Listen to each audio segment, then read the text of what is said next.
मला नोकरी देऊ शकत नाही अशा प्रकारचं या प्रशिक्षणार्थ्यांच्या परतीचे दोर तोडलेले आहेत, राज्य शासनानं कापलेले आहेत.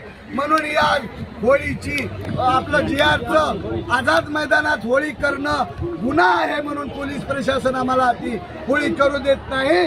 तर हा GR आम्ही फाडून राज्य शासनाला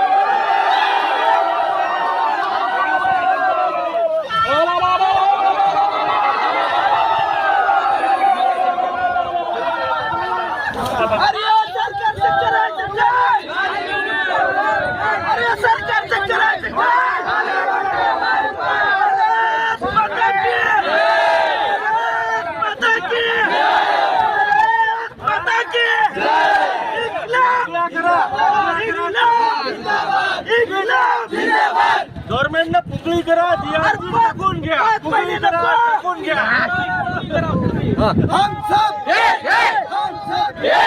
हम सब एक है, हमारी मांगे पूरी करो, हमारी मांगे पूरी करो.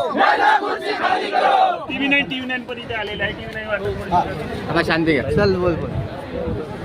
मुख्यमंत्री विविध मागण्यांसाठी आंदोलन करण्यात येत आहे. सध्या आंदोलनकर्ते आपल्या सोबत आहेत, आपण चर्चा करूया.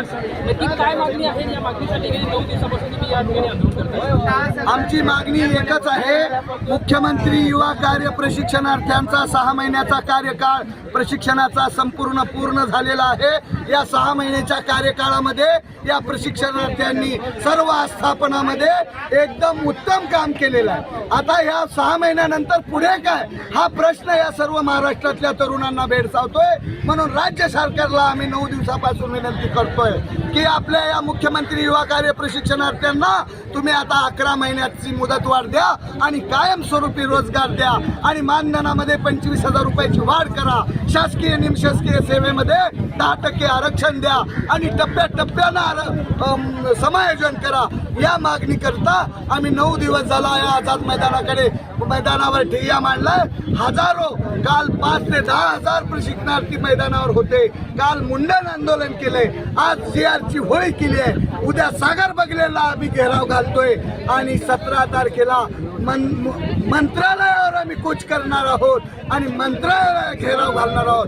जर आम्हाला मुख्यमंत्री महोदयांना भेटायला वेळ नाही म्हणतात की मंत्री मंगलप्रभात लोढाजींना भेटा. आम्ही एकदा भेट घेतली ना, तुमच्या लाडक्या भावाची भेट घ्यायला तुम्हाला का लाज वाटते देवेंद्रजी? लाडक्या भावाला तुम्ही आता भेटा, लाडक्या बहिणीला भेटा. लाडक्या बहिणीचा आक्रोश बघा, या लाडक्या भावाचा आक्रोश बघा. बेरोजगार तरुण आज आत्महत्येच्या उंबरठ्यावर उभा राहिलेला आहे. मला कालपासून 10-20 प्रशिक्षणे मरतायत. आम्ही आत्मदान करणार आहोत विधान भवनापुढे. म्हणजे तुम्ही मारण्यासाठी या राज्याच्या प्रमुखाची जबाबदारी स्वीकारली.